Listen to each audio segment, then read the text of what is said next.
Good evening. Welcome to the Kent City Council meeting for July 18th, 2023. If you could all please rise and join me in the flag salute.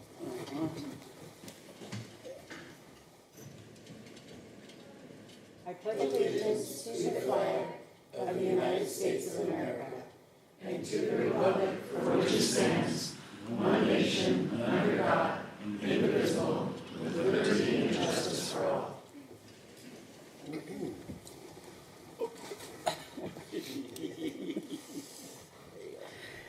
All right. Kim, could you please call the roll? Thank you, Madam Mayor.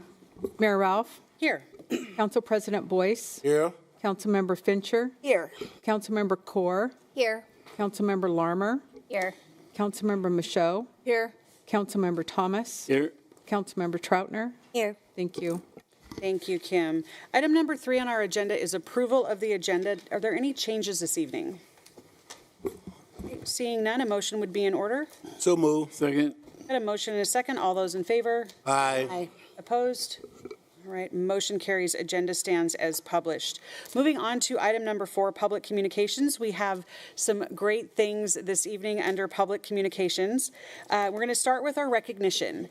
The first item is our Employee of the Month. So every month here at the city, employees have the opportunity to nominate a coworker for Employee of the Month. So this is an employee that stands out in both their day-to-day job and how they do it and representing the city's mission, vision, values, and goals, as well as special projects. And this employee really exemplifies both of these things. So our July 2023 Employee of the Month is Julie Storms.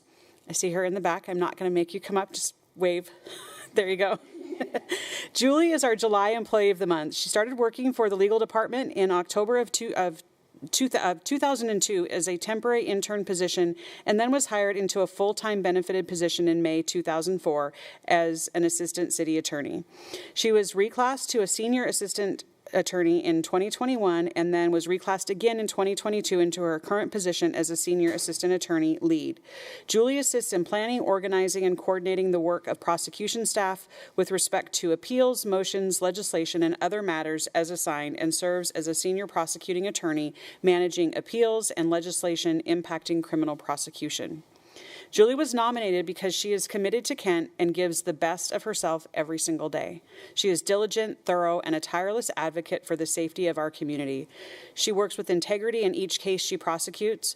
While she is a tough prosecutor who believes individuals should be held accountable for their actions, she is also compassionate and caring in how she seeks to administer justice, taking into account issues that may contribute to unlawful behavior and seeking to address those underlying issues in hopes of reducing likelihood for an individual and the likelihood of an individual reoffending. Most recently, she rearranged her personal travel plans so she could be available to testify on a state legislative bill she had worked significantly on related to illegal street racing. I feel like that timing was kind of perfect. I knew that was coming. I didn't want to spoil it, but there we are. And I can tell you, having been with Julie at that during that time in the legislature, she was amazing and really represented Kent and our residents in an amazing way. And she did all that without anyone asking. She's like, I will be there. And that's that level of commitment. In her legislative and appellate work, Julie works across the aisle and consults with civil attorneys to gain the benefit of their knowledge and experience. She's a true team player in that regard. While she will never advertise it, Julie has a huge heart, checking in with members on her team who she knows are undergoing a challenging time. The legal office is a better place because Julie is a part of it. She continuously embraces our values, and we celebrate her as July's Employee of the Month. Let's give a big round of applause to Julie Storms.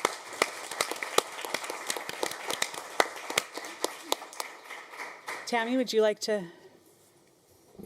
I would. Could I say a few words? Absolutely. So I'm always appreciative when the city recognizes our prosecution team. So these are folks who are so often behind the scenes that you don't see on a daily basis. So you see me, you see Christina, and some of the other civil attorneys as we present items to you. But working there just equally as hard are our prosecutors and the work that they do. Julie does not like the spotlight. As you can tell, she's sitting in the back, didn't want to come up front. So I am going to just highlight, though, a few things about her and what really makes her truly great. When she was promoted into the lead prosecutor senior position, it really was probably one of the best decisions that we could have made. She really has been in the trenches with me throughout this legislative session. So the mayor has been very generous and kind to me in the efforts that I made. Right along with me through it all was Julie. So Julie was there to help me as we're trying to navigate the difficulties with the Blake bill. And the racing legislation is something that she worked so tirelessly on and devoted so much time. Commander Bava has been before you before talking about the difficulties with racing and all of the police department's efforts. Well, right there working with him in tandem is Julie. And so what Kent has done is not only go after the racers, but go after the organizers and the promoters. What that means is it's a ton of work that goes into it. So it's looking at all the social media posts, finding the connections between the different defendants, making that case that she can prove beyond a reasonable doubt to a jury. All of that would not be possible if it were not for the true hard work and effort that Julie puts in. She truly is one of a kind. She is just one of those people who is born to be a prosecutor. She's tough, yes, and she believes in accountability, but right along with that is that compassion. And she probably acts with the most integrity than any person I know, probably too much, because she will self-disclose when she worries about if she crossed the line or not. I am truly honored to have worked with Julie for every single year of her career with Kent, and I hope that there are many years to come that we are together. So thank you for this recognition. Julie, please accept it and appreciate it because it is so incredibly well deserved. Kent is better because you are here. So thank you. Thank you. I can barely see her. You know, I got to move. Should make her come to the side. No, we want her to stay, Yeah. and that will be that. Yeah. Pat. I'd just like to add real quick that Julie is renowned for the prosecutor in the state of Washington who first handled the first appeal for nanogram levels, which made DUI marijuana illegal in Kent. So, groundbreaking case. She argued the case, appellate case, and it set the standard for the finding of if you have a blood level of 5 nanograms of THC in your system, that you are per se in violation of the DUI law. She was the one who handled that appellate case for the state of Washington. So, Yeah. So much great work for Kent. Thank you, Julie. I think she deserved a third round.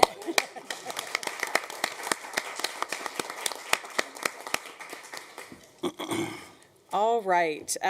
We are going to segue into a few more good things this evening, so excited about that.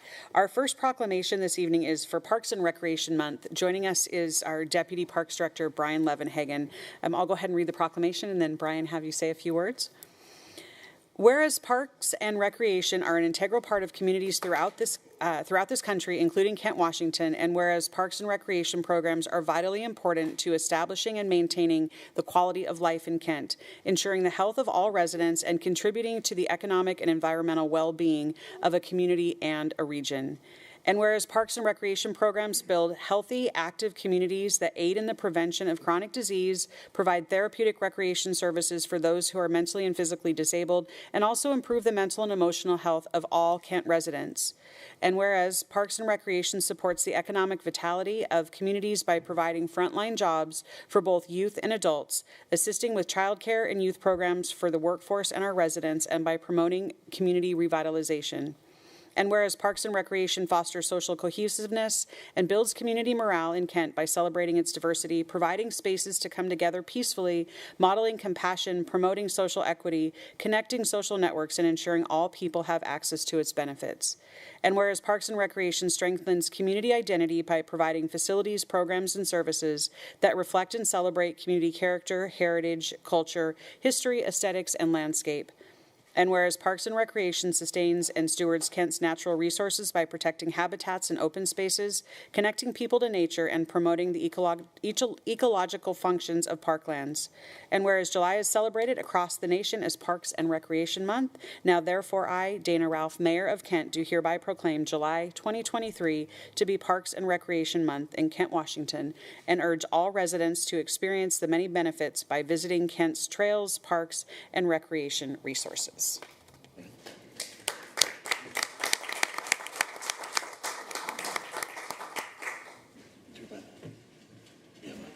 By the very cool banner. I love that idea.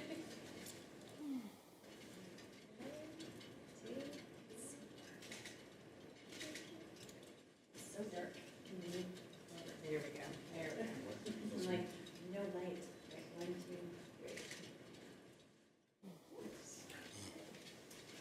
3. Okay, wow. Thank you, Madam Mayor, Council. That's a tough proclamation to follow. A lot of amazing things were said. I am Brian Levenhagen, the Deputy Director of the Parks Department. Unfortunately, Julie Paris-Gondola couldn't be here tonight. I know she's very disappointed by that. She loves Parks and Rec Month, but her loss is my gain. I get to accept my very first Parks and Rec Month proclamation. I'm very excited about that. Parks and Rec Month is an initiative started by the National Recreation and Park Association, really to highlight all the great works that parks departments do across the country. This year's national theme is Where Community Grows, which is a big component of what we do, whether it's our parks, whether it's our summer camps, our community centers, our events, our sports leagues, all the different ways we bring people together, really getting people to come together and grow as a community. Each year for getting ready for Parks and Rec Month, we have a group of staff who form a committee to help plan it. This year they decided to tweak the theme from Where Community Grows to Where Kent Grows, which you'll see the lovely tree there that has been decorated with a number of hands from some of the kids that have taken part in our events that we've had so far. We've had 2 events so far, a Boots and Blooms planting event, which was extremely popular, and a home run derby out at Whipco Field, which was also a lot of fun. So we're about halfway through the month, so if you didn't get to come to one of the first 2 events, we have 2 more events. We have a great event tomorrow at West Fenwick at 11:30. It's popcorn in a park. West Fenwick Park has, Chutes and Ladders playground, as Diego's Field, a great place, free popcorn. And as if that wasn't enough, our summer concert happened to have an event there tomorrow at the same time. Roberto the Magnificent is going to be there, and if you haven't seen his death-defying stunt juggling act, you need to. I assure you it is magnificent. So come out to West Fenwick tomorrow. If you can't make that, a week from tomorrow is at Van Doren's. We have popsicles in the park. Was our most popular event last year. Come see the scale replica Mount Rainier climbing structure, our first zip line in any of our parks in Kent, or go walk the trails of the GRNRA. Van Doren's is an amazing park. One of the great things to do for Parks and Rec Month is to highlight all the great things that the Parks Department does for Kent, but it's also a great opportunity to thank our staff. I just couldn't be luckier to work with our staff on a daily basis, and just to see all the work they put in year-round to provide those benefits to Kent. So huge thanks to our recreation team, our park operations team, our Parks Planning and Development Group, our Riverbend Golf Complex staff, our Human Services Division, and then also our facilities group, and then last but not least, our business and operations staff and administrative staff who do all the things that keep all the people who are more public-facing moving and keep things going smoothly. So I've been here, Kent Parks, 20 years now. It's been tremendously inspiring for me to work beside so many great colleagues, and just am constantly impressed by all the new innovative ways that they continue to come up with to benefit this community. So it's truly been an honor. It's just really great to celebrate it with Parks and Rec Month. So please come out and check out one of the last 2 events we have. If you can't make one of those 2 events, it's okay. Go on mykentparks.com. We literally have thousands of other things to do throughout the year. So thank you very much. And Thank you, Brian. Huge round of applause for our Parks and Rec team. Truly second to none. We've seen in the last couple of years the great new parks and the renovations that have been rolled out. Brian mentioned them, the Chutes and Ladders Park at West Fenwick, Van Doren's Landing, the Space Park right here across the street. I drive by every day, and there are kids out there playing every single day, and that is families that were not in our downtown prior to this. So the programs, the park development, all of those kinds of things that are happening, we're so very grateful. There's a lot of tenure in our Parks Department. Brian, 20 years. We have employees that have been in our Parks Division for 30 and 40 years. And that, I think, is also a testimony, as well as employees all over the city whose first job was working for Kent Parks that are still in the Parks Department, or they're in our on our legal team, in our IT department, in our police department that started out at Kent Park. So it really builds an amazing community foundation. So thank you, Brian, and thank you to the whole team. All right, our next proclamation is also about community building, just in a little different way. So this is a proclamation around National Night Out. Chief Padilla will be accepting the proclamation. It says, whereas the National Association of Town Watch is sponsoring a unique nationwide crime and drug prevention program on August 1st, 2023, called National Night Out.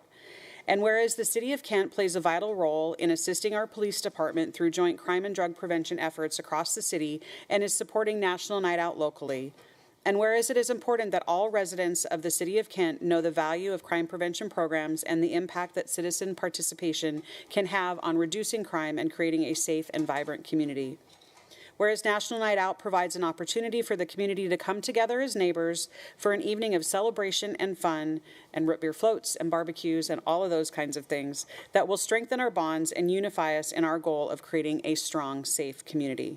Now, therefore, I, Dana Ralph, Mayor of Kent, do hereby proclaim August 1st, 2023 as National Night Out in the City of Kent and encourage all residents, neighborhoods, and communities to participate in the city's crime prevention efforts to more tightly weave the fabric of the community and strengthen community spirit.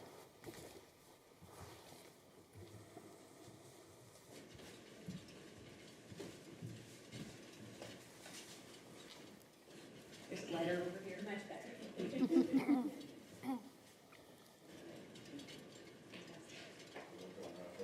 Yes. All right, here we go. 1, 2, 3. Perfect. Thank you.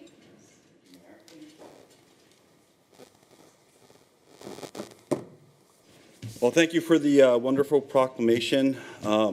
It's amazing how time flies by, but one of my favorite community events of the year is upon us here on August 1st, as was stated.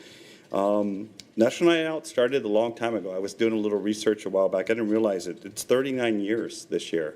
Started in 1984 in Philadelphia, and has been running every year across the nation since. The hallmark of National Night Out is about gathering community, getting neighbors in contact with neighbors, building relationships, forming bonds, and discussing important issues. The thing we like to say is that when neighbors talk to neighbors, problems get solved and bad guys go to jail. So we kind of like this event. But above and beyond that, it's about the fellowship that occurs. And this started off as a law enforcement initiative and was driven by the PD staff for a long time. But I'm happy to report that it has grown over the years. And it's grown so much that it is really a city all-hands event. Everyone up on this dais, every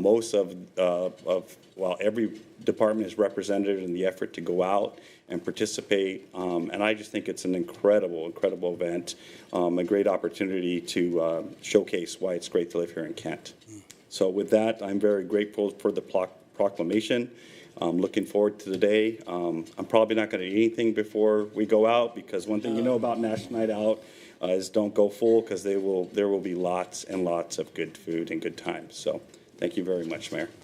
Thank you, Chief. It is truly a great night in the city with our police department, all of our council members, city staff going out and visiting with neighbors, helping to build that community, answer questions, and just be a part of a good evening.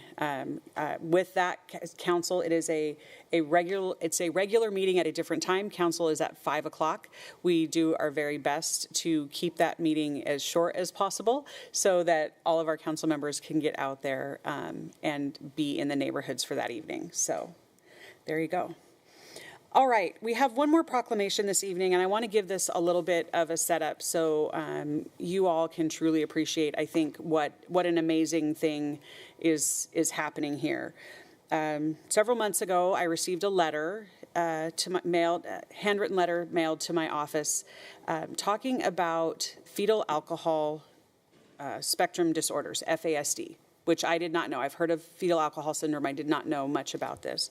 The letter was extremely compelling and reached out to the author and had him come down to my office. And we spent about an hour, maybe a little more. Yeah.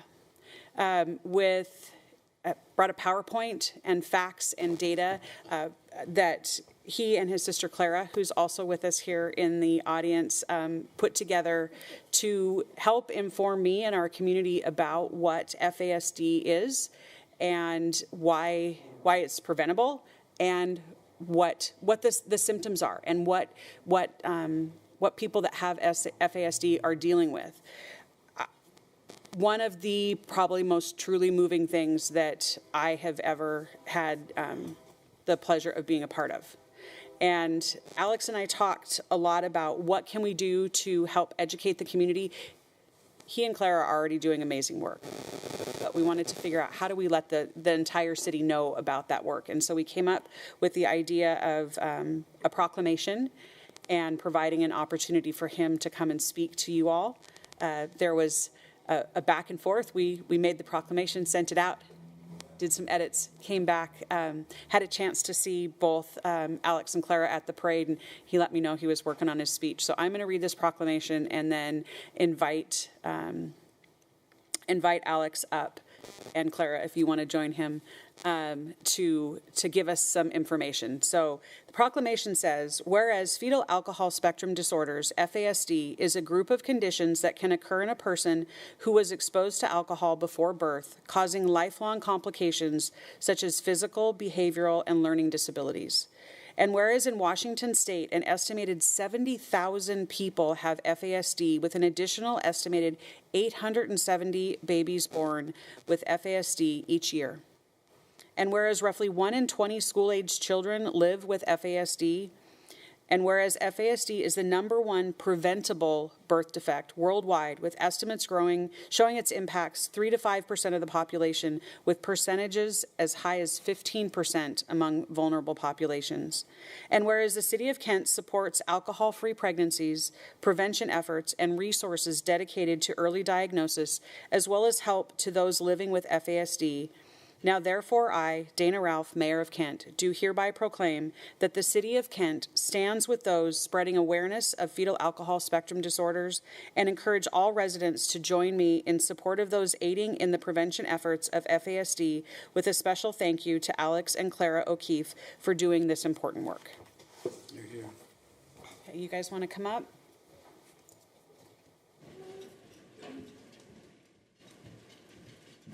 We will do a picture, and then I'll have you come up to the podium. How's that? Okay. We'll come right over here.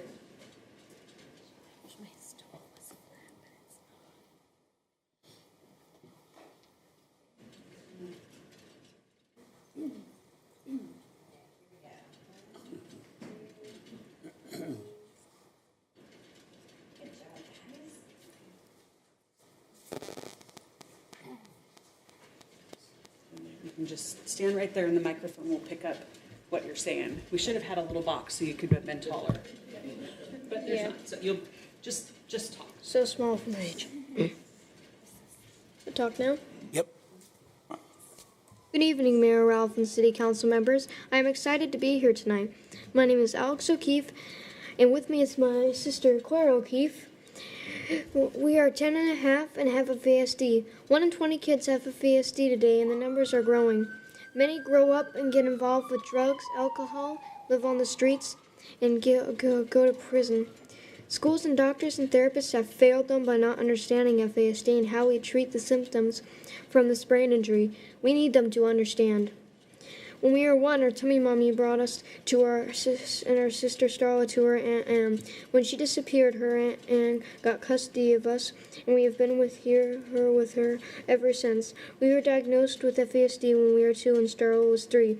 We had many delays, but cried a lot and had trouble sleeping. Because of this, we are in tons of therapy since we were 1. We think our tummy mommy used drugs and alcohol because she never learned coping skills. We have 2 younger biological siblings also affected. Our grandma is raising them. 2 years ago, our sister Starla died from ADMs. We miss her so much, but if you see a bright star in the night, that will be here for the saying.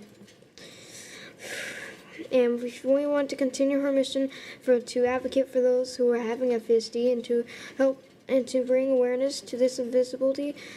Permanent and brain damage. Last year, we were adopted by our now called mom, and we are now officially O'Keefe's. Having FASD is hard for me and my twin and my family, but our mom and family have learned about FASD and how to help us. We are smart, but struggle with math, get easily distracted and super impulsive, and melt down easily. We have dysgraphia, so writing is hard. It's hard to make friends, which actually makes me cry at night, just like last night. Clara's easily, but me, just walk away.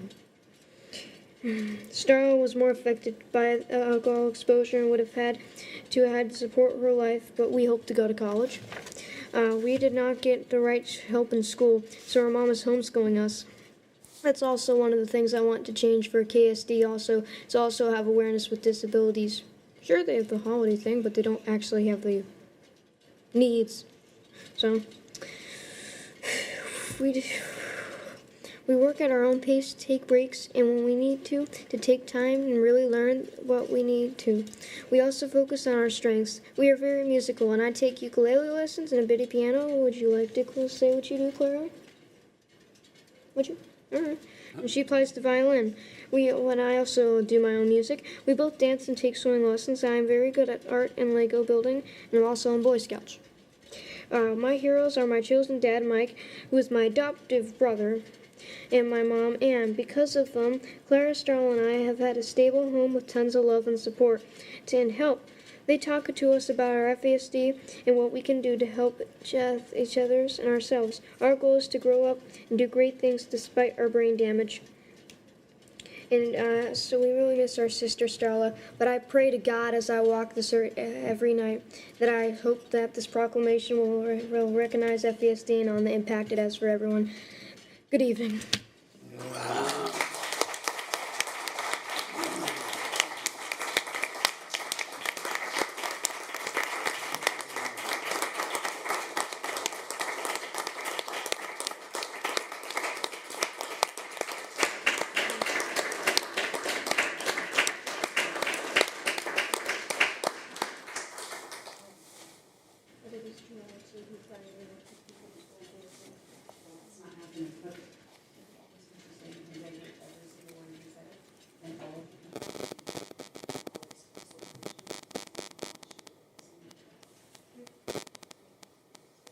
Good job, buddy. All right.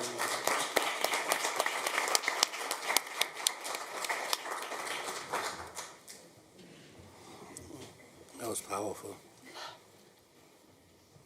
Hey, hard to keep dry eyes after that, right? Miracle Mom. Yeah. Mom or his Aunt.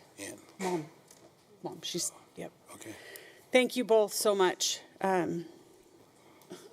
Yeah.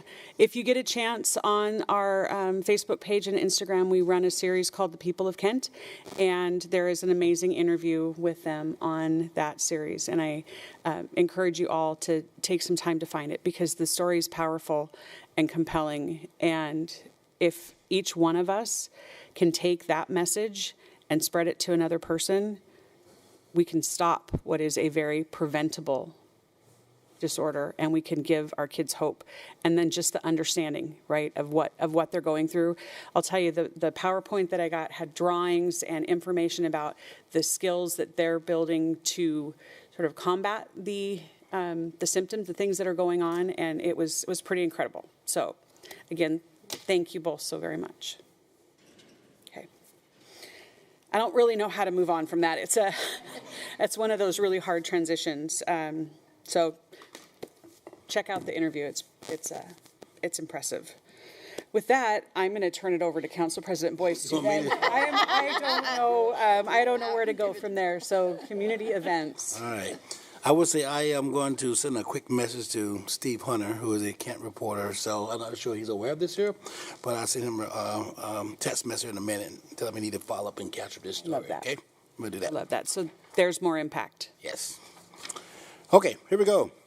I'll try to follow you, okay? So this is what's going on at the Accessible Showwear Center in Kent. Showwear Center, we got different events going on. So August the 12th, we have a shootout 303 basketball tournament. There's a big tournament goes on every year.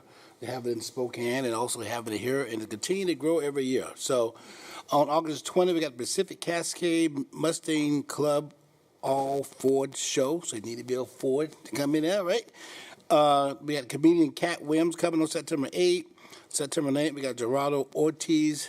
September 30th, The Thunderbird World Champion is coming back. So home opener on September 30th. October 14th. How do you pronounce that? Fuerza Regatta Otra Peta Tour. Thank you, Madam Mayor. October 14th. Please go see that. November 4th, we got The Skillet in Theory of a Dead Man. And November 25th, we got Pepe Aguilar. So, lots of stuff going on at the Showwear Center. If you get a chance, please go and see one of the events. So thank you. That's all I have, Madam Mayor. All right, thank you. Councilmember Fincher. Thank you, Madam Mayor. You heard Brian say earlier that there are thousands of things going on in Kent, and I'm just going to continue with a few of those things. So we have coming up concerts. Aside from having Roberto the Magnificent, we have Lady A, if you're a lover of jazz and R&B, and we have, if you like the Eagles, we have Victims of Love, a tribute to the Eagles. So we have different concerts coming up this month and next for all ages of the families, for kids, for adults, for families. And not only that, look forward to a couple of new murals coming downtown here later this year. We also have recycling events. Cajun Fest is August 19th. We have a car show later next month. Tons of things going on.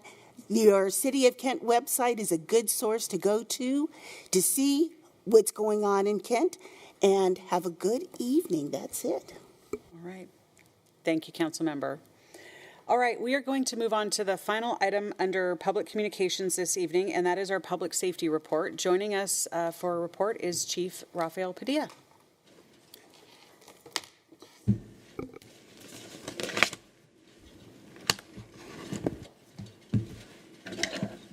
All right, good evening, Madam Mayor, members of the City Council. It's my pleasure to bring you this month's report.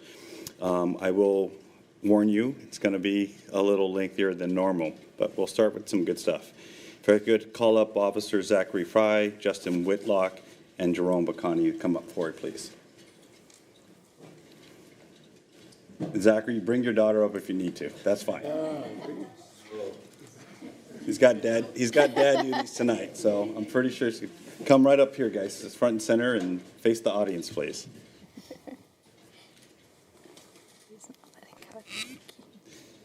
Well, if you notice on our screen there are 4 officers. And we have just graduated this batch of officers, our most recent additions to the family. But Officer Anthony Stansfield is in the process of being deployed. He is currently serving in the Navy Reserve, and I'll talk about him a little further, but that's why he's not here tonight. In place of that, the mayor bestowed the honors of swearing him in last week, so that's an important thing we wanted to do, and we had his family there for that event. So with that, let's introduce our new officers. On the far left there is Officer Zachary Fry. I'll start with him. He was born in Oakland, California. He's most recently from Kailua, Oahu, one of the most beautiful places in the world, I happen to know.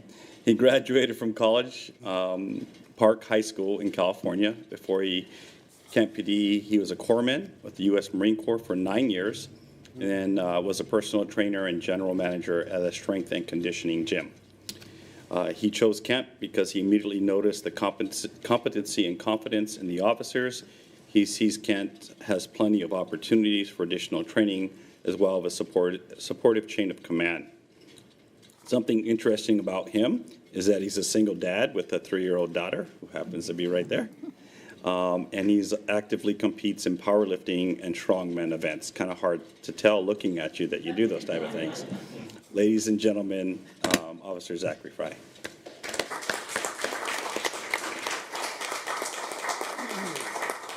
Next up in the middle there is Officer Justin Whitlock. Justin was born in Enumclaw and raised in Maple Valley. He graduated from Tahoma Senior High School. Before coming to KPD, he worked in the auto industry, doing sales, financing, and purchasing, and was also a fly fishing guide. Justin chose Kent because of the environment and hospitality that he noticed immediately. Officers Justin met pre-hire at Kent were willing to help him, answer questions, and all that good stuff. So he credits Sergeant Tong and Officer Clay as part of the reasons he's here, mentoring him and galvanizing his desire to be Kent. Justin's superpower, now I added a little to your bio here, Justin, is being able to make people laugh and smile. He also builds and flies remote control airplanes. Ladies and gentlemen, Officer Justin Whitlock.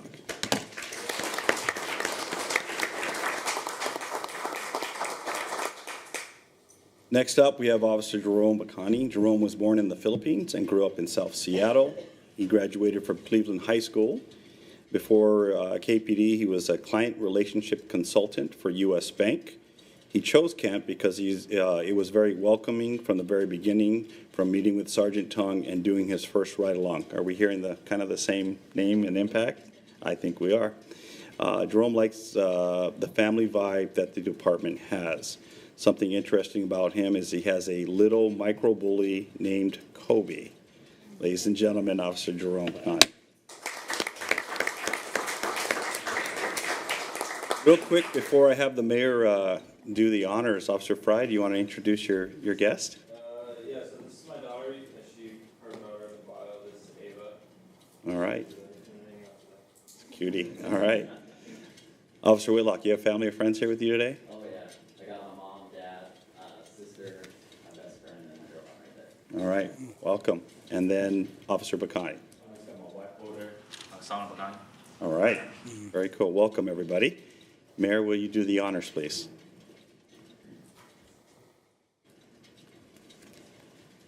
All raise your right hand. Nice work. And repeat after me. I state your name. I, Zach, Do solemnly swear do solemnly swear that I will bear true faith and allegiance that I will bear true faith and allegiance to the United States of America, to the United States of America, the state of Washington, the state of Washington, and the city of Kent. and the city of Kent, That I will uphold the Constitution and laws that I will uphold the Constitution and laws of the United States of the United States and the state of Washington, and the state of Washington, and that I will obey the rules and regulations and that I will obey the rules and regulations of the Kent Police Department. of the Kent Police Department. All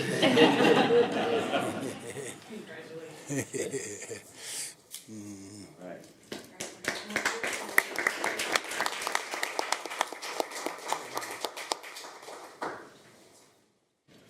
While we get the signatures going, I do want to take a quick moment to introduce, at least cyberly, Officer Stanfill. He's from Federal Way, Washington. He's married with 4 kids. He served in the Navy and is currently serving information systems technician for 9 years. He also worked construction as a contractor, and he chose Kent for its reputation amongst other police departments.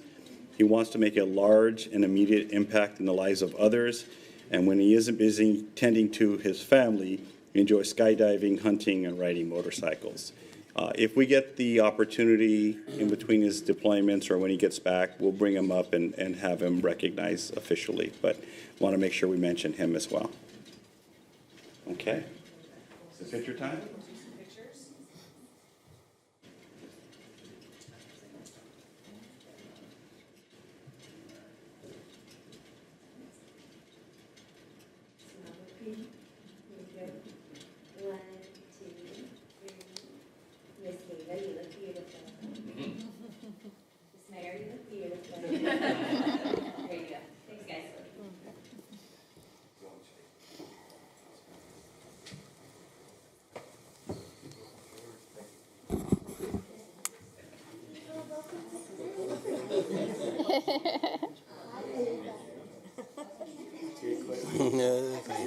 There you go.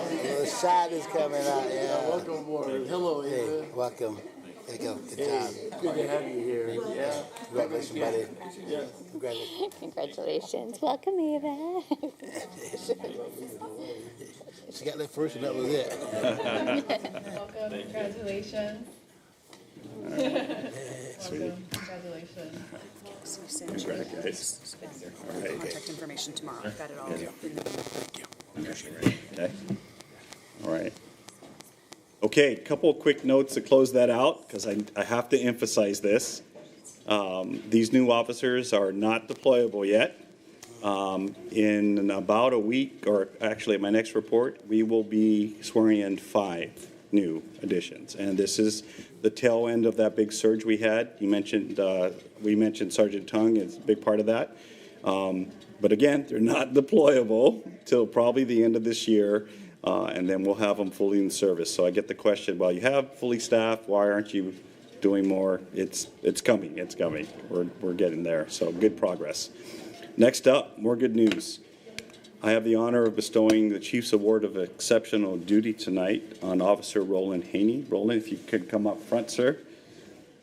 Like a lot of our officers, they like to do their work and let their work speak for themselves, and doesn't like a lot of fanfare, but he was nice enough to come and join us today, which was really important.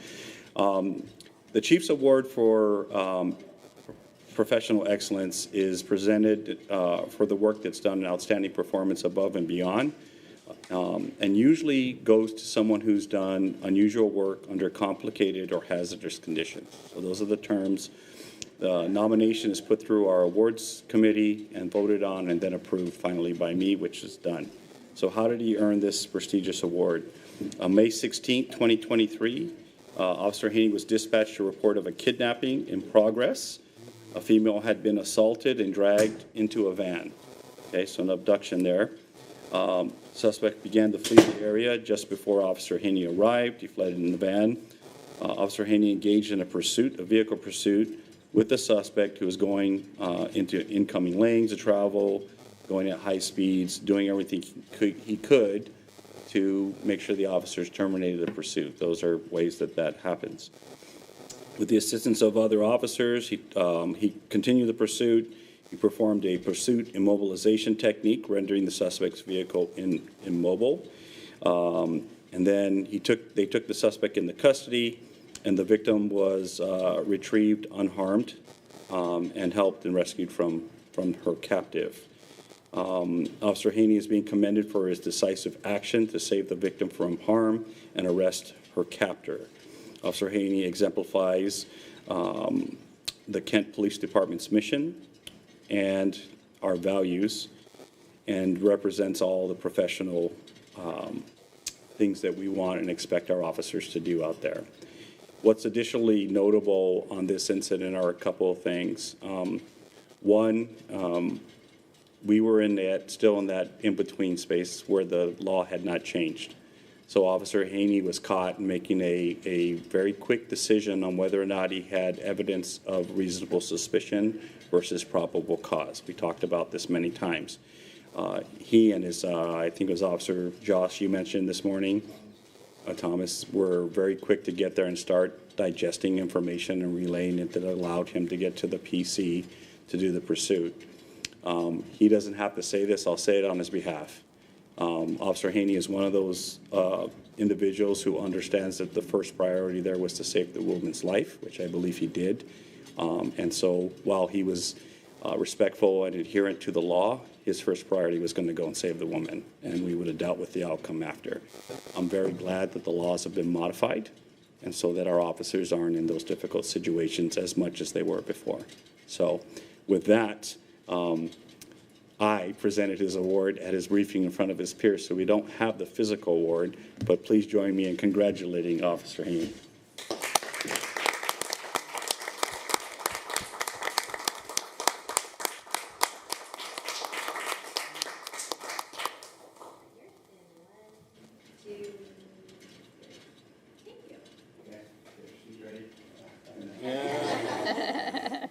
Good job. I'd like to thank the council leaders for Yeah. your guys' support, the legislation, and things you do to support us. We do appreciate that. Thank you. Thank you, yeah. All right. Have a good night. Thank you. I think it's a very interesting cross-section between brand new and what we want them to develop and become, right? And it's pretty cool. All right. I think someone mentioned hard transitions earlier. Mayor, you may have mentioned that earlier. So this is going to be a bit of a hard transition. So let's get into it. As promised, I have the midpoint crime update for 2023. And simultaneously, I have the data that's presented every year in the Washington Crime Report to the Washington, that's provided by the Washington Associations of Chiefs and Sheriffs. So we're going to go and look at a statewide perspective. Then we'll dive down in specifically to what's going on in Kent. And then I really want to talk about providing information on our homicides, our murders. So I am not going to touch on all 500 plus pages of the report tonight. I'm sure you all agree that's a good thing. But if you want, for those that want the deep dive, you can go to the WASPIC website there and take a look. It's a lot of info. I also want to emphasize that the numbers we're covering from the crime report, the WASPIC report, are 2022 numbers. They're not current. I will get to current numbers, and I don't want to confuse things.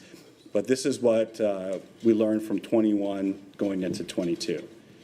First point there is overall we saw an 8.5 increase across the state from 2021. That's a significant increase, and when you consider the jump that occurred from 2020 to 21, it's a continuation of what I see as a 3-year trend now. Violent crime was up 8.9%, with murders up 16.6% to an all-time high of 394, all-time high. So that's really, really not good. Robberies increased by 18%, aggravated assault increased by 12%.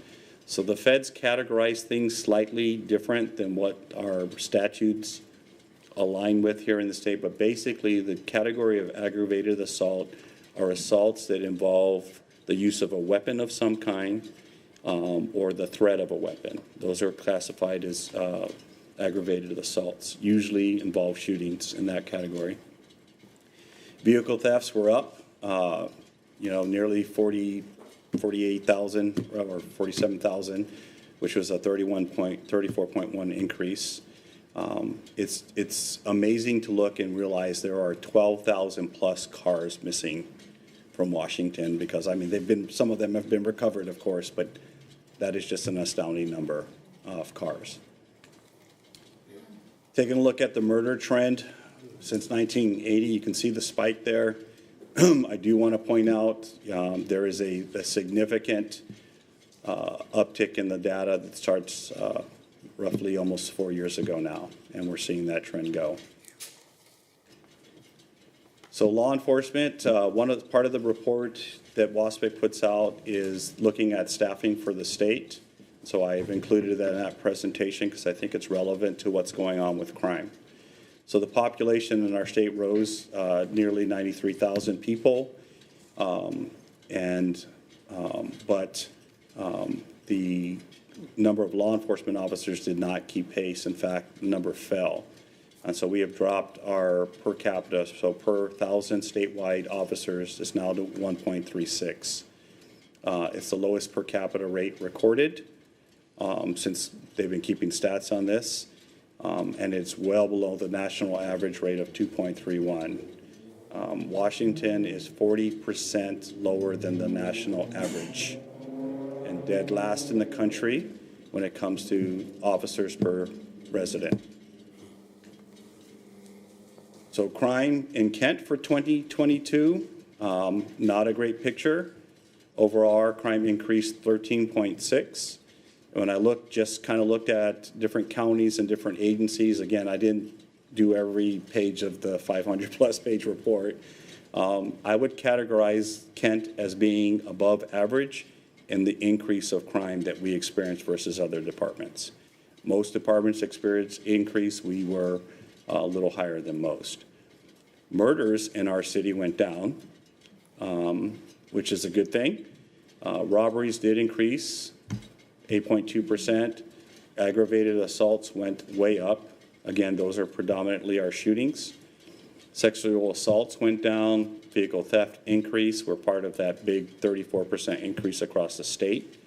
And again, if you want a deeper dive in all of our numbers, please go to the website and take a look. There's a lot of information there. Now, switching to 2023. So this is our midpoint report on where we are in the city. And it is a mixed report. Some good news, some bad news. I do want to caveat, we're only halfway through the year, and things can change significantly between now and December 31st.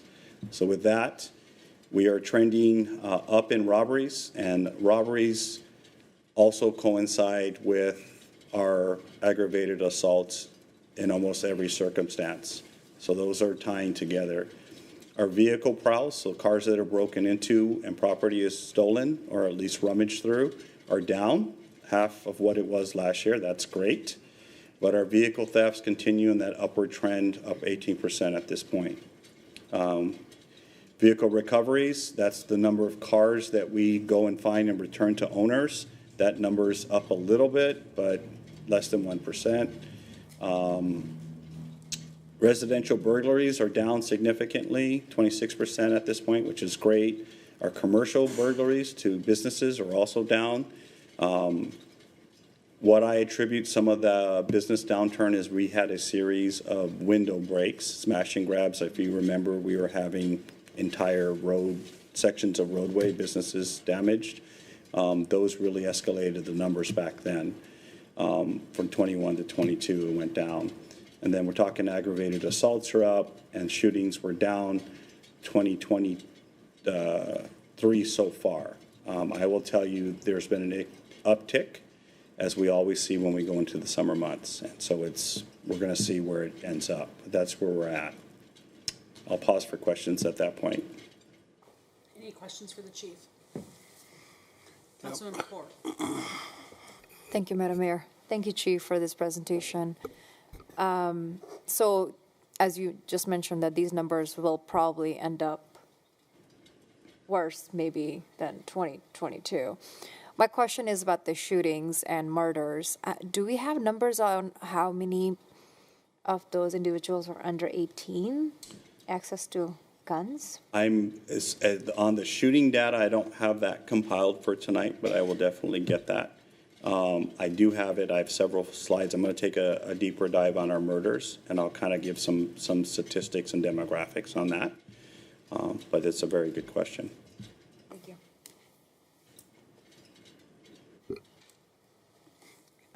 Councilmember Michaud. Thank you, Madam Mayor. Chief, this might be in your presentation a little bit. Can we see these numbers like more than just a year-to-year comparison, so a longer term? It's not on this presentation, but we can for sure. Thank you. For sure. Councilmember Fincher. Thank you. You mentioned for the commercial burglaries that about this you would go down the road and there'd be a string of burglaries. So what do you attribute the drop to? I think some of those things are a combination of we did make some arrests, so that helped. I think a lot of our businesses started doing things to reinforce some safety hardening for their facilities. I got to give them most of the credit, just anecdotally, I think. And so there's a combination of those things. Any other questions at this point? Okay. Okay. All right, let's talk about the murders. And we categorize these as homicides in the report in the state or the federal level. They refer to them as murders, so we'll go with that vernacular for the report. So we've had 17 murders this year so far. These are 2023 numbers.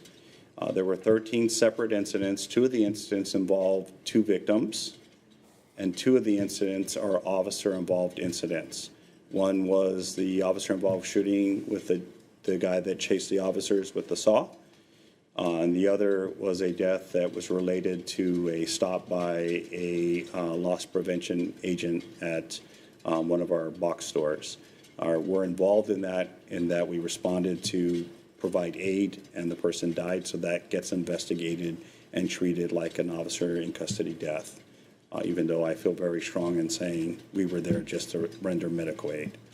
So take those 2 incidents out of the equation, and these are the numbers that we're talking about here. Arrests have been made in 9 of the 13 incidents, which I think is a good trend, and I feel confident in saying we have strong leads in the remaining incidents, including the most recent homicide. The average age of the suspect, this doesn't drill down as far to your question, Councilmember Kaur, but the average age of our suspect is 32, oldest being 46, youngest being 15. So not for the homicides, we're not seeing that demographic of the 18 to 24 that we've talked about before so far. Average age of the victim, 34, oldest victim being 52 years old and youngest being 4 months. So, okay, and that's if you're wondering what that is, that was not a violent homicide. That is a child neglect case that we're investigating. Associated crimes, I think it's important for us to look at, okay, what's at the heart of what's driving these crimes? And right at the top, and more than half, is drug nexus to all of this. Both the predominantly the drug trafficking, so the dealing that's going on and the disputes that arise from that are driving a lot of the violence, particularly the shootings. I will say that the shooting numbers are lower at this point. We'll see how they end for the year. But if it weren't for the efforts of the police and fire with combat life-saving aid, we'd have more deaths on our hands for sure. Then next up, 23% have a suspected robbery nexus. And what's driving the robbery? They're looking to rip off money and drugs, okay? 3 of the incidents, 23%, were domestic violence related. And then 2 have gang ties for sure. We suspect that other of these incidents have gang ties, but I'm only reporting the ones where we have verifiable information. But we suspect that there's more to it. It's interesting as we look at like weekend events, and we can see the connections between our incidents and incidents in a nearby city. And I will tell you that a lot of those are related, crossover, retaliation, payback stuff. So there's that. Weapons used in 13 of the incidents involved handguns, was 85%, and 2 involved blunt force objects. Demographics of suspects, gender, 1 female suspect, 7 males. Race is broken down there. Demographics of the victims, 5 females and 10 males. And the demographics of the victims are broken down there. In terms of locations, 2 convenience store incidents, 2 businesses, 1 motel and 6 apartment complexes, 1 vacant lot, and 1 mobile home park. So, you know, our numbers aren't to the degree where you can really discern big trends, but that's where we're really looking at right now and focusing, okay, what are the commonalities that indicate where we might go to start impacting the root of where these things are coming from. All right. Okay, I had an extra slide in there. I forgot to delete. Sorry about that. I'll pause for questions again at that point. Any questions on that data? Yeah, I know it's pretty stark. sobering. Yeah, it is. And so let's talk about it. I predicted there might be questions about what's driving the crime, so I went ahead and put some things down. Drug epidemic, and it sounds pretty easy to mark that as something to point to, but it really is true. And, you know, aside from the number of people that are just dying from overdoses in our state and our county, which is really high, drugs do have an impact on crime. They drive a lot of crime. The consumption of drugs, you know, feeds a need to have money to sustain those usage, which drives people to commit crime. You guys know the cycle. The other part of this is we've had a muted ability to enforce street level trafficking with the way that the laws have been, and so there's more competition. We are ramping up enforcement. We're waiting for that state law to kick in on August 15th. But in the meantime, there has been a lot of disputes and conflicts with people that are armed regarding drug trafficking, and so we're seeing that drive crime.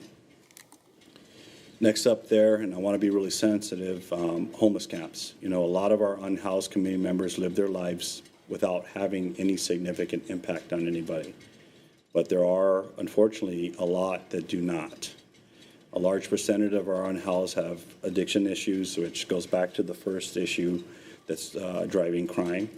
And then others basically need to secure things to live. If you look at some of the larger camps that we have cleaned out multiple times, gone back, cleaned out again, literally spent millions of dollars to address, a lot of them are in close proximity to box stores or supermarkets or things where they can get things so that they can sustain the ability to live in these camps.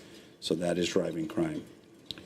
Restrictions on evictions. This is kind of a more new thing to look at, but I can tell you, sustained over the last couple of years, we have had homicide suspects and prosecuted people who were waiting to be evicted.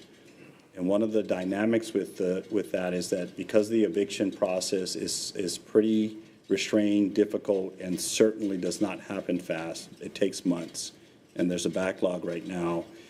We have people waiting to be evicted who all referred to as bad actors, and it's party season. It's have friends over, let's drink, let's do drugs, let's invite people from other cities. I looked at some of the homicides for where people reside. A lot of them, as we normally see, are people who come here for some reason and then get into a conflict and commit violence. So while we might think that a lot of these, and there are people that are down on their luck, and I have full respect to the challenges for people who can't meet their rent, but a lot of these are not that circumstance. There are people that are just buying time till they move to the next place. And the complication is that if you're a single mother who's living in the apartment next door, or even in the same complex nearby, and you have someone who's inviting people that come and literally shoot guns in the air for fun at these parties, that's a bit of a nightmare for them. And so while we can't evict bad actors, we're forcing other people to move and relocate. And we hear it from those people. Mayor, I know you're getting a lot of emails from one person in particular. So I think hopefully we'll start to see movement on this, but right now we are in a very bad way with being able to get bad actors evicted out of these complexes, and so it gives them a place to commit crime. There still remains, and we've had progress, and I'm hopeful and optimistic for continuing discussion, but there still remains an unbalanced approach, in my opinion, King County criminal justice system. While we support harm reduction and restorative approaches to aiding offenders, we're all for that, and getting their lives turned around, we also strongly have to advocate for the accountability measures that consider the public safety impacts of failing to hold offenders accountable. It has to be, we're asking for a and conversation, not an either or, right? We would like to see both. And I think we're a little out of balance with that right now. We cannot ignore that violent offenders and habitual repeat offenders represent an enhanced and clear and present public safety risk, and we should not choose to jeopardize the safety of our families, friends, and neighbors for this purpose. So I'll get off my soapbox now, momentarily. Next up, I had to put in there restrictions on law enforcement. I think I don't need to do a deep dive on this. I do want to recognize that there was some progress made in the legislature, and I want to congratulate and thank our state legislators that work with us. And again, I'll use the word balance. I think we were a little out of balance with safety restrictions on law enforcement versus public safety risk. And I don't think we're done yet. I think the conversation is ongoing, but we are making progress there. Yet it up to this point, it has remained a major issue for us. And then last but not least, law enforcement staffing shortage has to be something. The numbers are undeniable statewide. They're undeniable here in the city, which I will talk about here a little deeper. And why does it matter what the rest of the state looks like? Well, crime is regional. Suspects don't recognize city boundaries. They travel, they're transient. And so if our partnering agencies are suffering because they don't have enough police officers hired, all of us suffer. It really is something I hope we can get attention to look at this at a state level across the board. Here's our staffing. You may recognize this slide. A little dated, I think a couple years old now, so some of the numbers may have moved. But for Kent, our number has not changed. We are at 1.2 per capita. So 166 officers, and in our neighboring peer cities and comparable cities, we're still down towards the bottom. So national and state comparison, the national average of officers per 1,000 is 2.31. For us, I should have used a better color. Sorry, I thought that would highlight it, not hide it. we would need to staff 318 officers to meet the national average. Okay, that's 152 more. So take that away and say, well, you know, there's big cities in there. It's maybe not a good comparison. Let's look at cities our size at a national level. For mid-sized cities, the national average drops to 1.6. Okay, well, that kind of puts us in the ballpark. But when you look at that, that's 221 officers, another 55 we would need today to be at the national average for cities our size.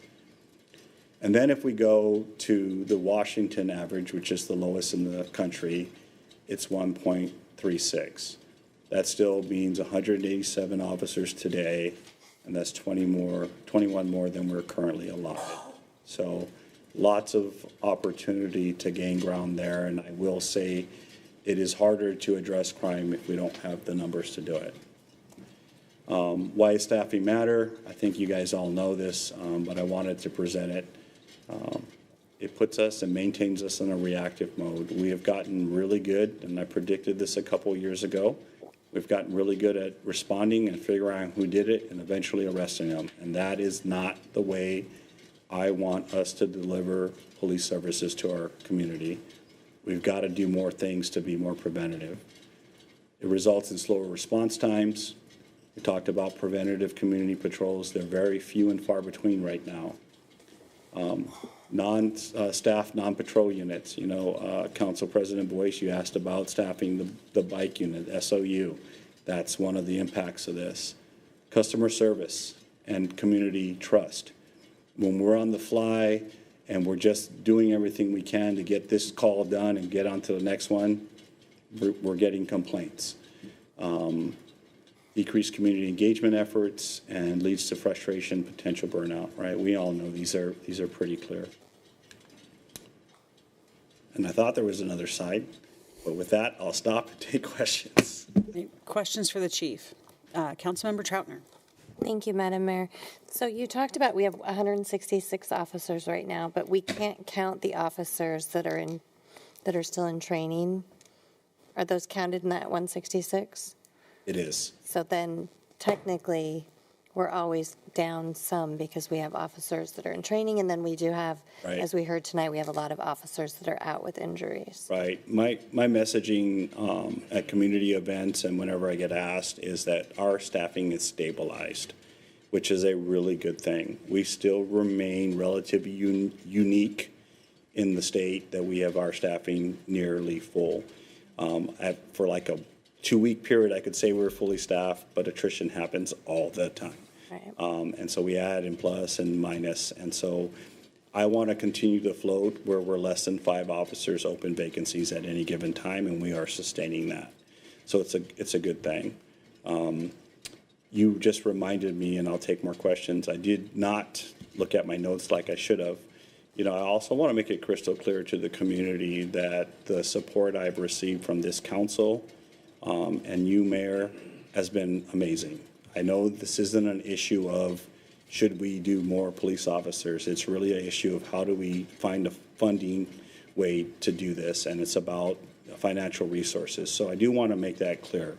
We get incredible support from you all, and I really appreciate it. And those young officers who got sworn in really appreciate it. That's one of the big reasons they're here. Quick comment. Council President.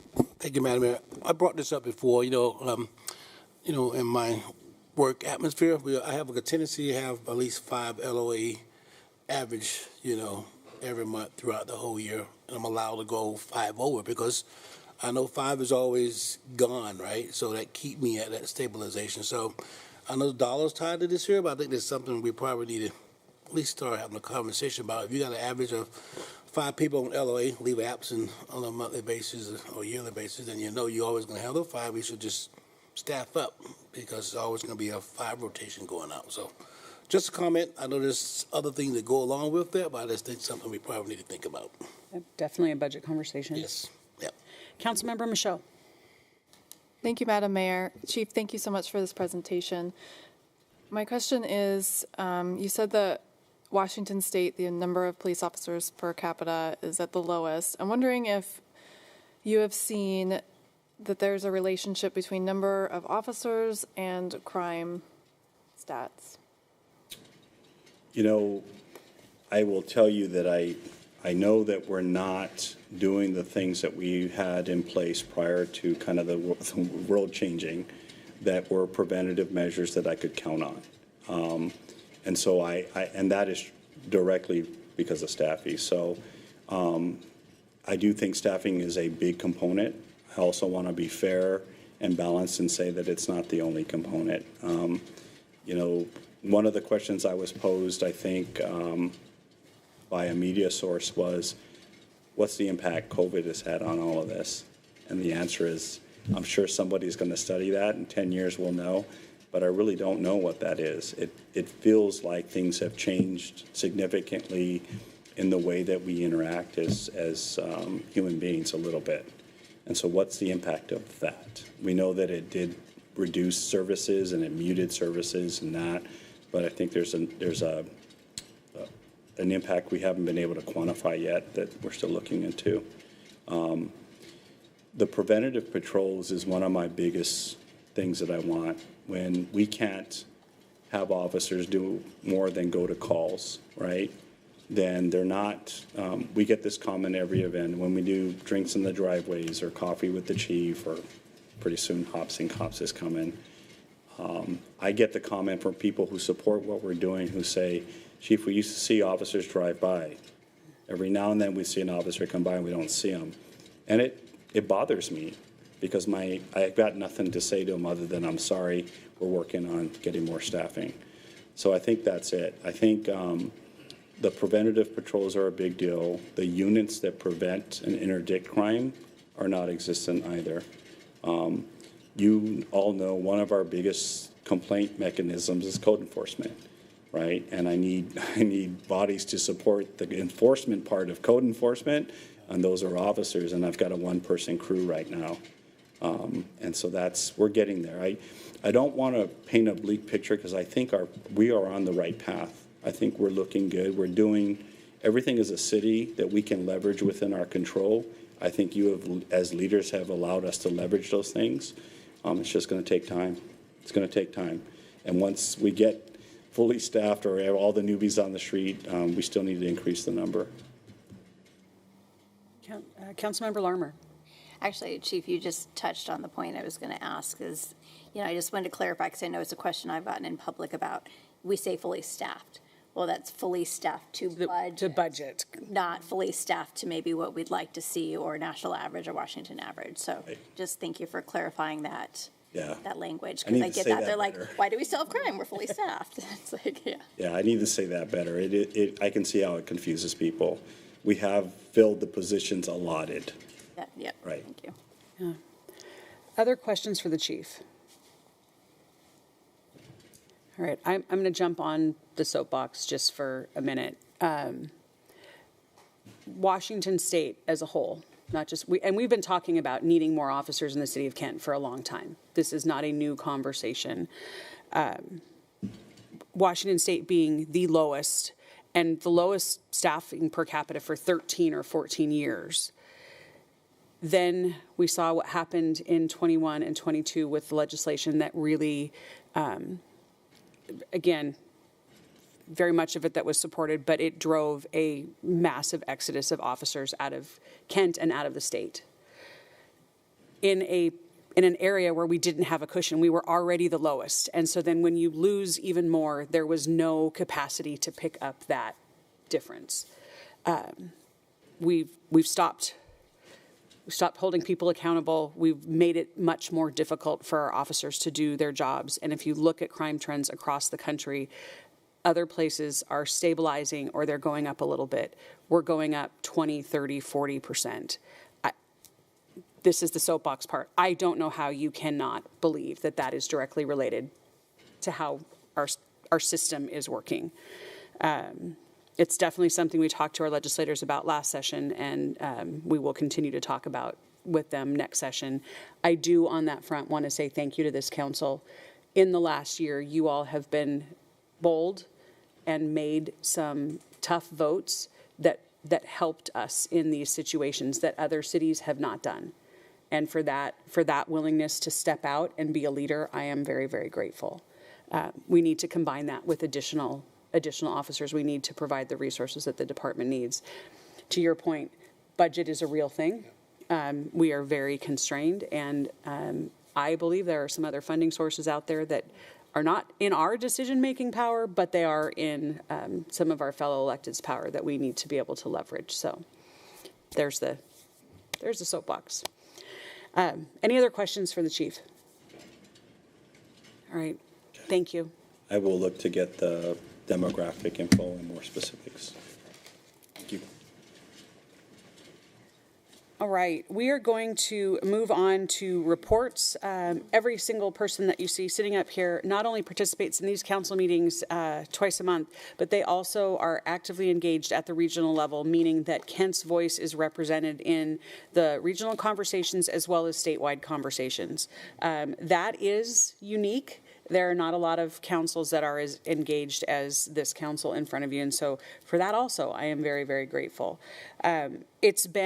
It's been a month since I provided a report, so bear with me. I've got a couple of things that I want to highlight as we go through. Since the last time, so at the last council meeting, I was not here. I was at the Association of Washington Cities meeting, was joined by several other council members there later in the day. Great opportunity to network with other electeds from across the state and work on things like legislative agenda. And what is it that cities see as the major asks for our legislators as we go into next session? Well, our last session just ended for the second time not very long ago. We're already gearing up and having those conversations. I chair the Transportation Policy Board at a regional level. We had a regional-wide safety summit, transportation safety summit. Council, you heard a lot of the things that were touched on at that summit, the safe system approach, what we can do to develop an entire system around safety. Very pleased the City of Kent has been successful in some of those grants to develop those plans, and we're gonna continue working on that.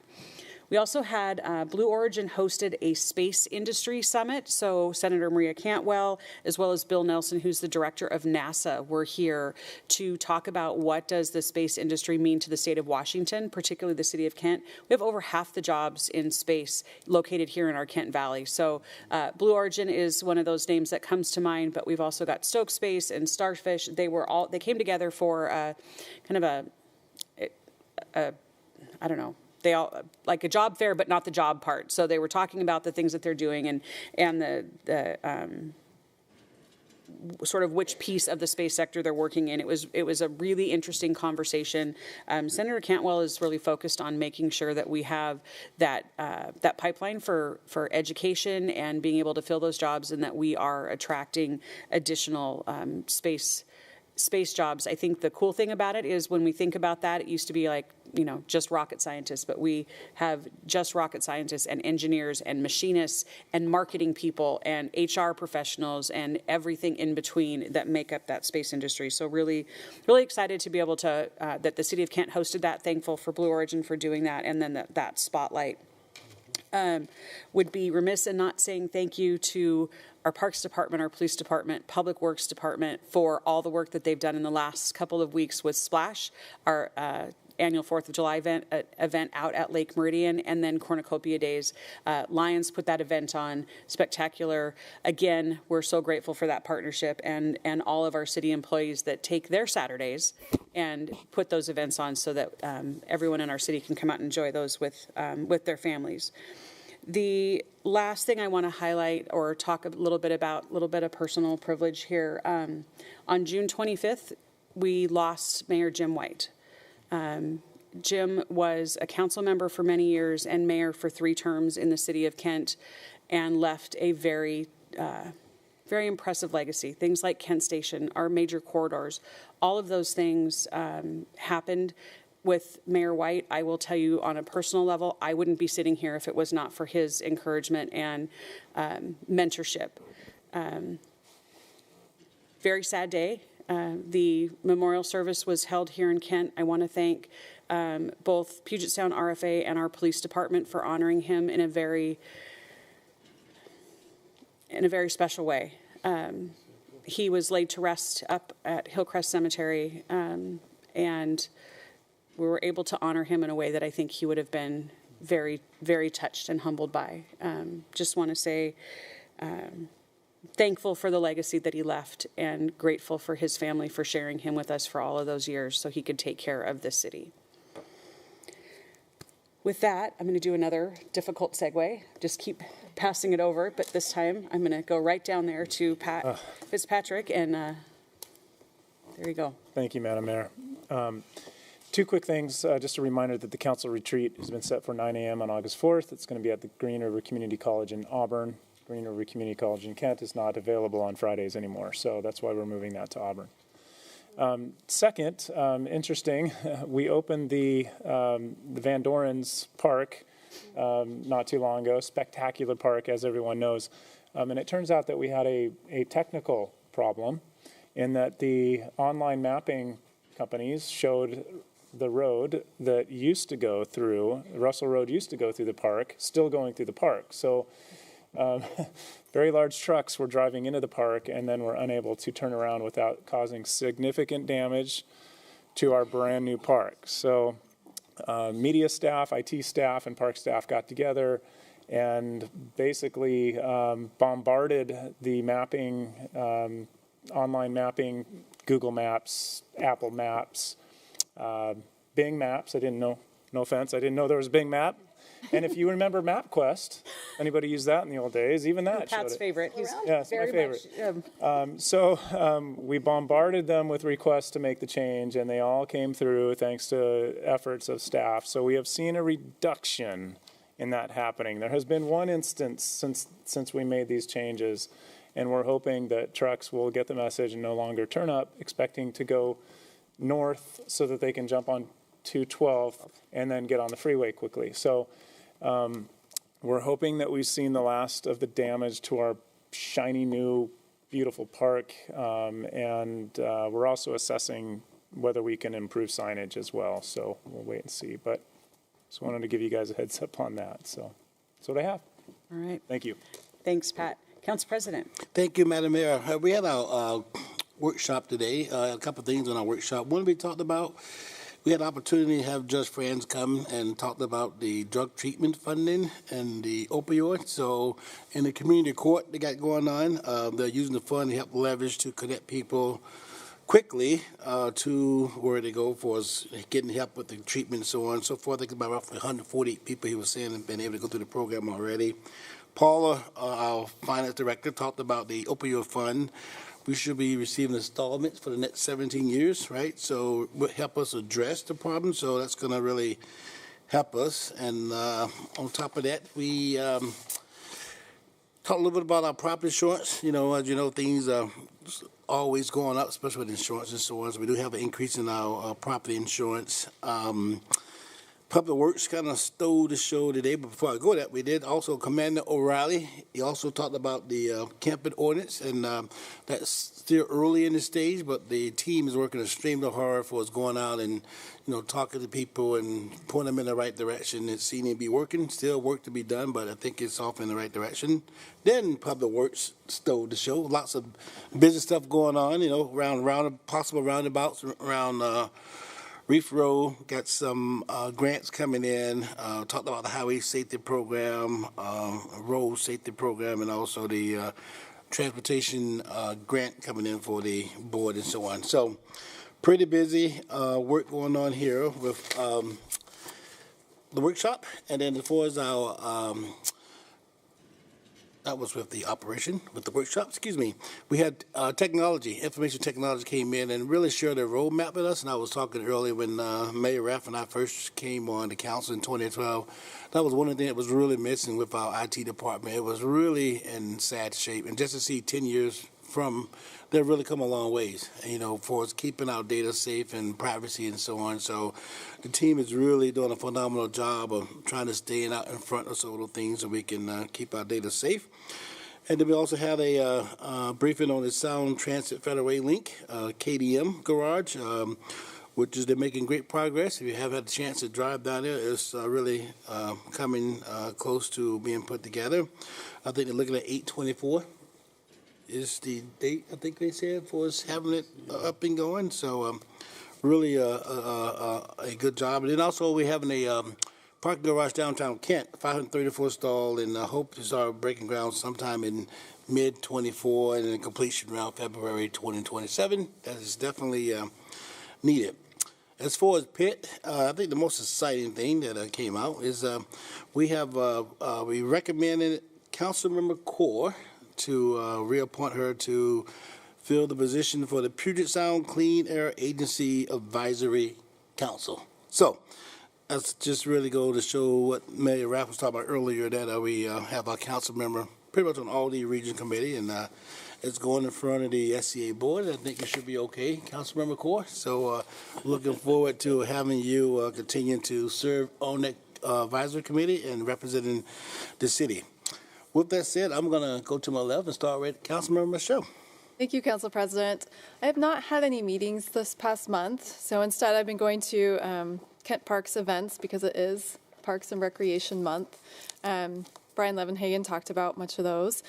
But something cool that I did, I went to the 5K, the Cornucopia Days 5K on Saturday, and there were 427 people registered, and I saw some staff members there, including our finance director, Paula Painter, who won a ribbon for third place for her age and gender. So that was pretty awesome to get to see her get that award. Let's see what else. Human Services Commission meets on Thursday, and then I will have Regional Law, Safety, and Justice Committee at the end of the month. That concludes my report. Councilmember Core. Thank you, Council President. I did have Puget Sound Clean Air Agency Advisory Council meeting last week, and their board has already reappointed me for another 3 years. We talked about a strategic plan update, focusing on characterizing air quality. And we also talked about diesel emissions on job sites, specifically construction job sites. And one of the updates for the community is the wood stove replacement program has ended. So it's a recycling only program now. So if you do have wood stoves, you can still, that kicks off in fall. And at that time, if you have wood stoves, you can get them recycled, and they will give you a voucher for replacement. So you can go ahead and purchase on your own. And we did receive a climate pollution reduction grant for $1 million, and we're working on how to implement that. So we were having those conversations. And I also sit on K4C, and we did meet 2 Fridays ago, and we have been talking about the next legislative session. Working on the bills that did not make it through last session, and if they are coming back, and having conversations on some of the big ones are like building energy, upgrade navigator, home energy score labeling, or Puget Sound Energy gas decarbonization, and Solar Energy Resiliency Act. So we are still having conversations on if those bills are coming back and whether we need to start advocating which way SCA is going to be, or K4C, and having those conversations. So that will continue throughout this year until legislative session starts next year. So, and that is my update. Thank you. Thank you, Councilmember McCoy. Councilmember Larmer. Thank you, Council President. I serve on the King County Aging and Disabilities Advisory Council, and we met last week. We had a presentation from the Geriatric Workforce Enhancement Center, and they are an organization that trains the next generation of residents, fellows, and nurses to increase awareness and education for geriatric care best practices. So the public message here would be is if you're a physician, a nurse, physician's assistant, even social worker, and you're looking for continuing education credits and have an interest in specializing in geriatric care, you can reach out to them about their programs and trainings. And their website is nwgwec.org. And then in addition, we talked about our big strategic plan, which is called the Area Agencies on Aging, and it comes around every 4 years. The first draft will be released in August, and August 14th will be the first public hearing. So you can go to agingkingcounty.org and comment on the plan. And again, that'll be released in August. August 14th will be the first comment period. And then a final note, we always get an update from public health. And one note for the public is that there's a big campaign this fall called 3 for Fall, and that is your COVID, flu, and RSV vaccinations. And they pointed out that they're really encouraging RSV vaccination for older adults that work with children because of the rise in RSV in the youth population. They want to really make sure that older caregivers are getting vaccinated against that, because it can be deadly in the older populations as well. So that is my report. Thank you, Councilmember Lummer. Councilmember Troutner. Thank you, Council President. I am the subject matter expert for economic and community development, but we didn't have anything on our agenda today. I am also on the Regional Transit Committee, and we have a meeting tomorrow. Pretty exciting meeting because we're going on a field trip. We are going to the South Base electrification facility for King County Metro. It is located in Tukwila. It's kind of a newer facility for what it does, but as Metro changes their fleet to electric vehicles, this will be a big part of being able to manage those vehicles with a charging station in King County. We get to see a bus charging demo. We get to see a day in the life of a Metro bus operator, and then obviously tour the facility. So pretty excited about that tomorrow. And that's all I have. Thank you, Councilmember Troutner. Councilmember Thomas. Thank you, Mr. President. And I serve on the Regional Fire, Puget Sound Regional Fire Authority, along with our Council President Boyce and Councilmember Troutner. And we had no report because we didn't meet last time. So we do meet, however, tomorrow night at 5:30 at Station 78 out at Covington. So that's all I have. Okay. Thank you, Councilmember Thomas. And last but not least, Councilmember Fincher. Thank you, Council President. Mental Illness and Drug Dependency Advisory Committee will meet this Thursday. Our big thing right now is that we're reading Social Injustice and Mental Health. So with injustice being a play on the words for justice. So we're reading chapters just like a book club, and also looking at that because it goes into the history of social injustice within the mental health field. So from way back, back in the 20s and prior to that, coming up to present day. We have KCD, King Conservation District. That will be meeting on August 8th, no meeting this month.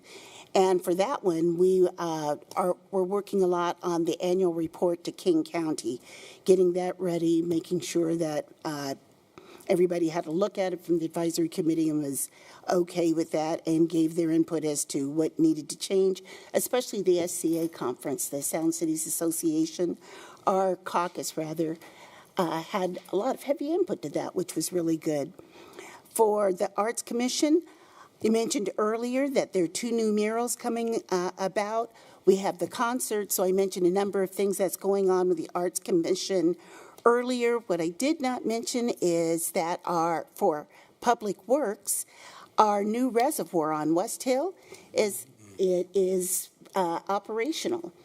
So people are drinking water from there. It's there to aid all of the water needs for the western part of the city.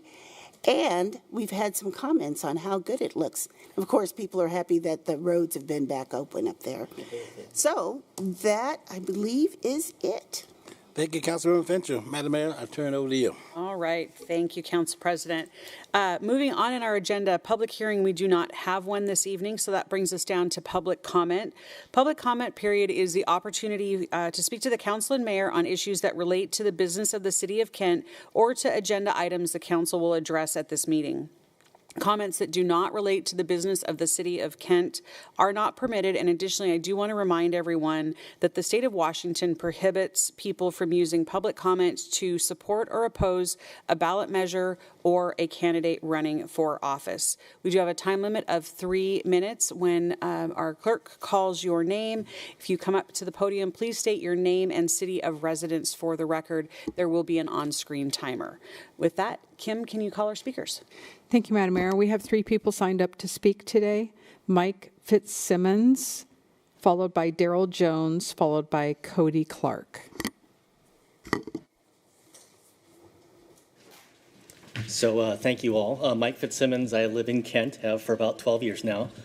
I would like to thank City Attorney White for talking to me on the phone, good 3 or 4 weeks ago about the pickleball noise problem we're having with the Meridian Valley Country Club. I wanted to talk real quickly about my takeaway from that and to drill down into the one thing I don't think I've communicated very well. What I heard her say was noise complaints are notoriously difficult to prosecute. And I'm paraphrasing here, but simply stated, how loud can pickleball play really be? The third thing I heard was even if Meridian Valley Country Club is guilty of violating the noise ordinance, the City of Kent's resources are better spent pursuing more important issues. And I understand that too. And her fourth comment was our best course of action was to try and work with the country club and find some common ground. So what I'd specifically like to talk today is about the pickleball noise isn't that loud, or pickleball play isn't that loud. And I agree, I concur completely that a properly located and distanced pickleball court would not have that loud an impact on adjacent homeowners. But when a court is placed 40 feet from the nearest property, that's a totally different issue.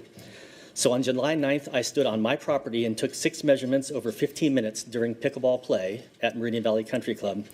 The values range from 61.5 to 67 decibels. For comparison, at about the same time, a neighbor a few hours down from me was having a new roof put on. The City of Kent Noise Code makes an exception to the 55 decibel limit for this kind of event, allowing necessary exceedances for the duration of the construction. So I walked down the street. I stood in the street at the base of the adjacent house's driveway to get a sense for how loud construction noise was on an adjacent neighbor. That day, the construction noise values ranged from 64.2 to 78.2 decibels. So the long and the short of it is, because of the close proximity of the courts to homeowners' properties, pickleball play at Meridian Valley Country Club courts is generating near construction noise level noise. While the noise ordinance allows this for short duration construction, it's not okay for recreational activities that currently go on for 15 or 20 hours a week all summer. If this level of perpetual noise were okay, why would the city need a construction noise exemption? I can sum this up best with somebody else's words, not mine, from a CNN article. He says, cities should not simply convert tennis courts to pickleball. If they do that without considering sound, they will likely have unhappy people, said Bom Unitich, an engineer by training and runs a consulting firm that advises municipalities, country clubs, and others on reducing noises associated with the game. Unitich is a trained pickleball referee and an avid player. He's advised more than 100 clients.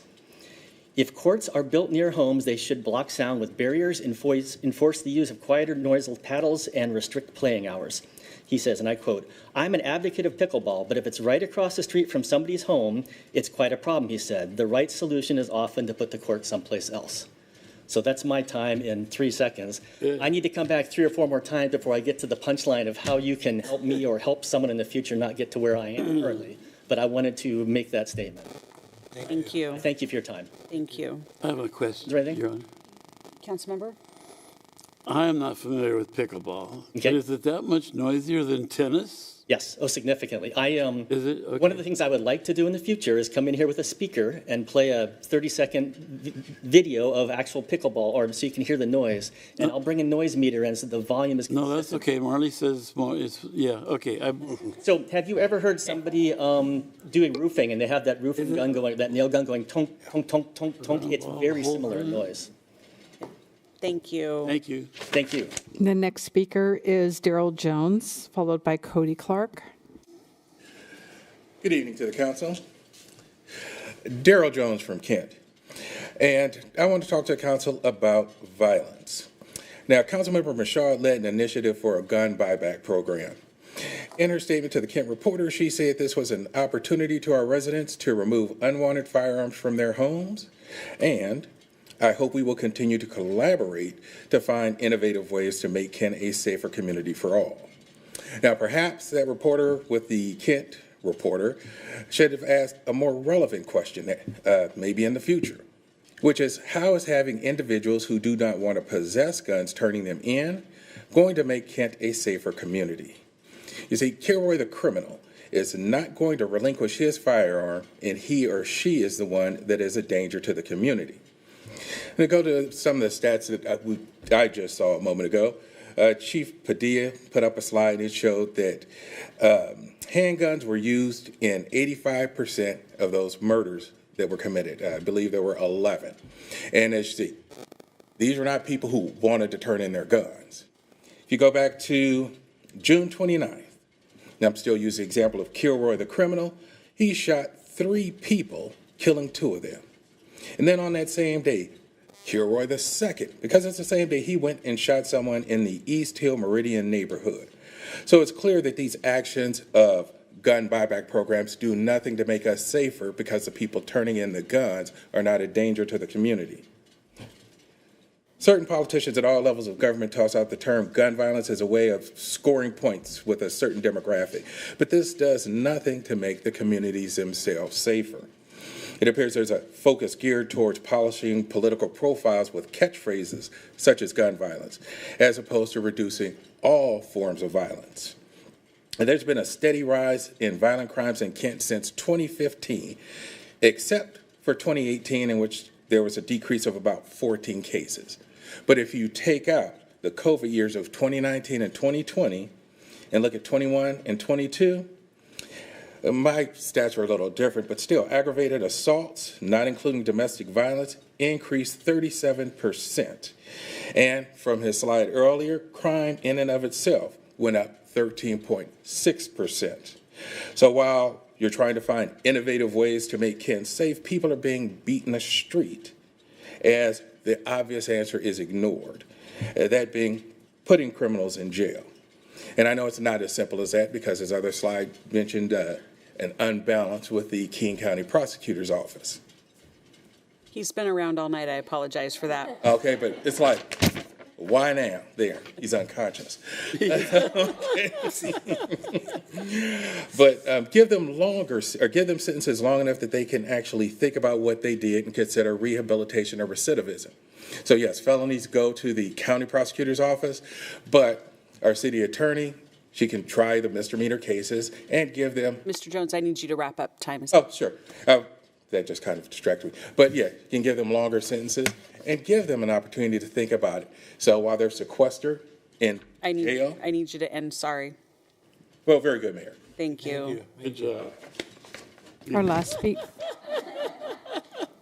speaker is Cody Clark.